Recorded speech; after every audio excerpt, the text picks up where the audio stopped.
Uvidíme, kdo dostaneme z toho bude nejrychlejší a kdo bude nejlepší začátek. Možná bude druhá 50, to bude nejpodstatnější.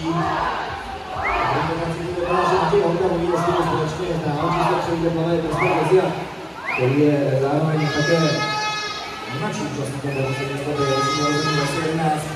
Český balec je 14letým balcem, který plave na dráze číslo 3.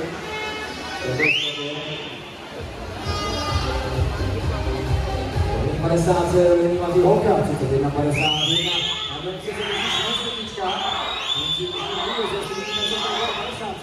Já budu vidět, že v rámci výsledky nesamotně, ale ještě má zvučka volný, více se závěru, než Matěj Holka. A nebude to hodně podobně aktuálně, věří se skvěle také Vojtěch Šára.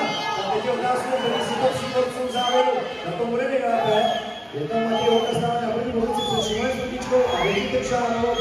Matěj Holka by si měl dotáhnout ke svým za těch čase. Je to čas 1:07:19. 1:08:02 pro Šimona Zvučku a Vojtěch Šára na svým pozici.